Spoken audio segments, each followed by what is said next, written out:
All right, here's where I'd like to begin this week. I know that I have said on this show in the very recent past that I was beginning to suspect or even declare that one Donald J. Trump is quote unquote washed, that he's had it, that he doesn't have the fire in his belly anymore. You know, I think it was when he was selling NFTs that aren't even NFTs, when he was selling baseball cards of himself as an astronaut, his absolute failure to start referring to Ron DeSantis as gay Ron. I was just like, are his best days behind him? Well, listeners, I would have thought that until this weekend at the funeral of one Diamond of Diamond and Silk, we witnessed greatness once again. This was like seeing Tom Brady lead a fourth quarter, like a game-winning drive in the fourth quarter to just give you a little bit of that old Trump magic. Fellas, did you see the great one and his eulogy performance for Diamond of Diamond and Silk? Yes, this was like the final George Foreman title run. This was beautiful. This was... I mean, I think we all have favorite parts. My favorite part was the part where I saw a little bit of myself in it. It was when he first got up during the first part of his speech, and he went, wow, people told me this would be like 15 to 20 minutes, but apparently we're going 3 hours. I don't believe, they told me, I said, give me a little time, because I have a lot of people waiting for me back in a place called Palm Beach, Florida. They said, give me a little time. What do you think it'll take? Oh, about 15, 20 minutes, sir, in and out. I said, well, it can take longer. This is a little longer than 15 minutes, right? No, that was great. A little bit longer. It's been a little bit longer, folks. It's goes, that's what makes him great.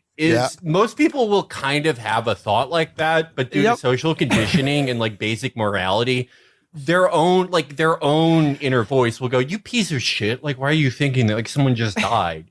But he'll just sit, there's no filtration, there's no second guessing of it. Of course, that's the first thing he brings up because it's the first thing he feels. Yeah, he's the greatest. And the audience, they laughed a little. They were like, yeah, sure has been a long time.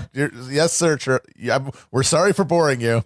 Taking the opportunity at a funeral as you were giving the eulogy for someone who's supposedly a close friend of yours, to complain about how long their funeral is. And he was going, I told them, I said, 15, 20 minutes. Does this feel like 15 to 20 minutes to you? And he goes, I've got a lot of people waiting for me back in Palm Beach, Florida.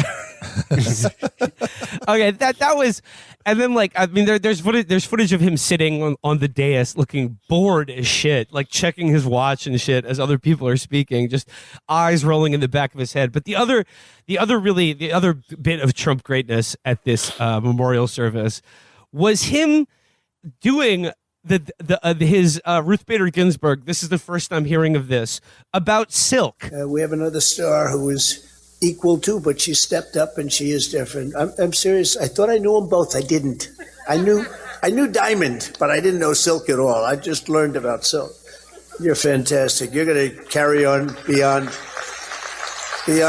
anybody's wildest imagination. At her sister's funeral, he claims that he was like, and I'm learning about this for the first time. There's another one. It's Silk. It's Silk. And she's and like Matt, we were talking about this, like there is no way he ever interacted with any of them just individually. They were always Diamond and Silk. We saw them open for him at CPAC. Yeah. And he's claiming at this woman's sister's funeral that he's never met her and is just after she had previously. Was she standing behind Diamond? Is that what happened? Well, apparently Silk, during her eulogy for her sister, rattled off all of the great times that they had together with Trump. And then he presumably listens to this, or his brain is just like left his head, Homer Simpson style, when Ned Flanders is telling him about apple cider. And then he's just like, Silk, this is the first time I've met you, but you're going to do great. You're going to do great things. You're going to be the new Diamond. He said, your future is going to be brighter than anyone's imagination. Like she's a 18-year-old who just barely got into USC. Like he's incredible. Diamond and Silk were also... They were at the White House and given more decorations than Audie Murphy. during the Trump presidency. I think they have visited the White House more times than any two pairs of individuals ever in human history who aren't like, Joint Chiefs of Staff or something.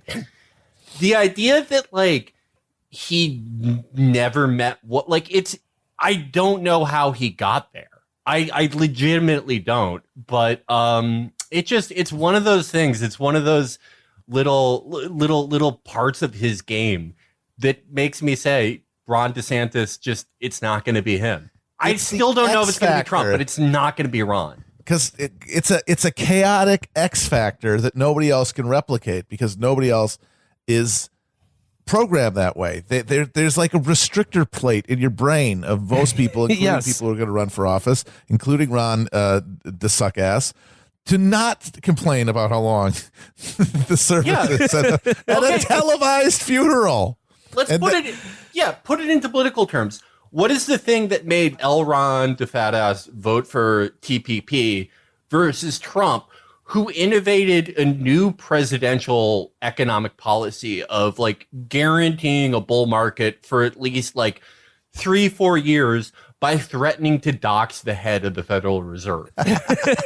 It's convention versus lack of convention. Yep. It's like in sports terms, I would say Trump has that thing that's in Anderson Silva's brain that tells him to do a front snap kick. Yeah. The thing that tells John Jones to try a prayer choke for the first time in a cage in a title fight. He's special. Ron DeSantis may have all the fundamentals, but what Trump has goes beyond fundamentals. Look, Felix, there are great players. It's what we've always said. There are great players, and then there are immortal players. A great player may go to a funeral they don't want to go to a person they don't really like and don't really know, but they'll do it to maintain appearances and to be a good politician. An immortal player will do that same thing and then loudly complain about the dead person and her funeral at the funeral, on stage, giving a eulogy, televised, recorded. That's an immortal player.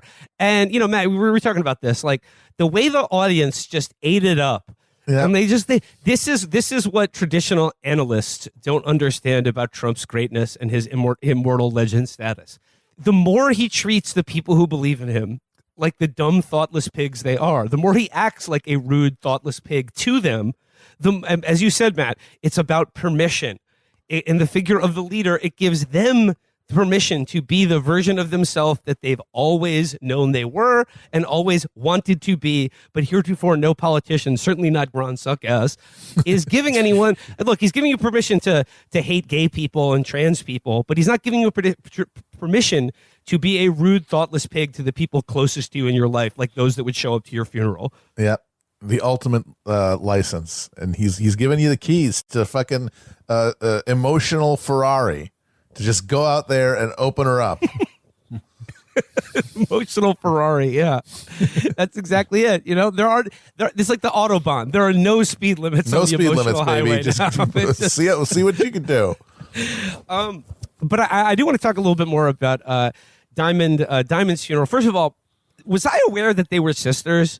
I just thought they were friends. I don't think I knew they were actually sisters. Yeah, I didn't know they were related to each other. And I have to confess, Diamond was the one who did all of the talking, right? Like, yes, Silk is really. That's what made it extra funny when Trump said her future brighter than you can imagine, because Silk is the one who literally just went, "That's right." Yep. She was just the hype man. Like, that was it. Yeah, she was a very OJ the Juice Man type role. She was like the Bez from Happy Mondays, but for conservative rave culture, just shaking those maracas on stage. I did want to read a little bit of coverage of the Diamond funeral because it sounded like quite an event, though. This is courtesy of Zachary Patrizzo in the Daily Beast. He writes, Trump world figures converged at Lynette Diamond Hardaway's remembrance ceremony on Saturday afternoon to celebrate the life of the pro-Trump pundit who died suddenly at 51. But the memorial took a dark turn as her sister suggested a nefarious plot behind her death. Diamond's sister, half of the Diamond and Silk duo, Rochelle Silk Richardson, addressed the crowd at the Crown Theater in Fayetteville, North Carolina, and appeared to fall back into her old anti-vaxxer ways. Quote, Instead of asking if Americans are vaxxed or unvaxxed, the real question to ask is, are Americans being poisoned? She asked the pro-Trump crowd filled with friends and family. In the wild, when they want to depopulate and sterilize a large group of animals, they usually inject one animal, and that one animal will infect the rest of the animals, Silk said, suggesting without evidence that the COVID-19 vaccine creates harm. People are dropping dead around here, and nobody is talking about it. They are dropping dead suddenly and unexpectedly. So what I like about this, and what Silk is implying here, is, look, when Diamond died, a lot of people, like the obvious question needs to be asked, did she die of COVID despite, due to the fact of how anti-vax she was? Or the question is, did she die of the vaccine? Which would bring up the question, why was she pitching all this anti-vax stuff if she herself got the vaccination? Silk brilliantly has decided to, has found a way out of this, this trap caused by the death of her sister, which is that she definitely didn't die of COVID. She definitely didn't get the vaccine, but due to vaccine shedding, due to protein shedding, which is the thing these people are obsessed with, any person who is vaccinated who comes in contact with an unvaccinated person spreads the vaccine like a virus. So, Diamond. Okay, so what's the point of vaccine. being unvaccinated? No, there is none. It's not helping your ass. Yeah. No, you're not owned. That's it. Like exactly. you die a martyr. You never bent the knee. You enter right wing. You enter OAN and Valhalla. You get to hang out with Dan Bongino. I wonder if there's a part of conservative Twitter that's oh, so I guess some people have decided that social murder is okay. If you got vaccinated, just so you could get this over with, it's okay to go out and go on airplanes and shed your vaccine on people and kill them. Well, Felix, I mean, this is what I'm thinking. Certainly in light of the resurgence of these videos of people pretending to have Bell's palsy after getting the vaccine. I did see one woman recently that was claimed that her first vaccine dose gave her tachycardia or something. It put her into tachycardia, and then she got the second vaccine. She got the second shot after nearly dying, and she says, both vaccines have badly harmed my health. And in the video, she's her hand is shaking as she's just taking a sip from a beer. So it's just still drinking though. Still drinking. Yeah. And what I love about this is Felix, your point about social murder is that it does seem that Matt, you've described this as the airborne toxic event for our times. Is that now everyone has we all live every day of our lives aware of the fact that our death exists. And it is out there awaiting to greet us with the aspect of surprise. But now we have a ready-made answer for why we die. For all of us, it is either you are going to die of COVID, long COVID, or the vaccine. One or the other. Yeah, this is America, and the one thing we will not take from you, no matter what else, what other liberties and dignities are stripped from life in America, the one thing we will not take from you is your fake choices, the fake narrative that you get to engage in. You get to pick. You get to pick one way to understand the world, one way to understand why life expectancy has dropped 10 years in the last 2. You can't have one answer. That raises too many deeper questions. If there's 2 answers, then you can just play with that shit all day like a fucking like a ball and a cup. It's great. All I'll say is whether you are going to die of COVID or the COVID vaccine, regardless, our deaths all have a name and a date out there, so we no longer have to greet it with surprise. We will know exactly why we're dying, and what option you choose, what door you choose to walk through, will largely depend on your political point of view. So there's that. There is some other good stuff from the Diamond funeral. Continuing on the article, it says, in a blink of an eye, she is now in the presence of the Lord Jesus Christ, Trump-loving pastor Mark Burns declared. I believe without a shadow of a doubt, Diamond is talking to Jesus. And she is saying, Jesus, please make sure that Donald J. Trump is the next president of the United States of America. I like this moment from her sister's eulogy for her. She says, and another secret about Diamond. She had a boyfriend. Yes, that's right. She had a boyfriend, and oh my God, we would talk about him all the time. His name, President Donald J. Trump. Yes, President Donald J. Trump. That was her boyfriend.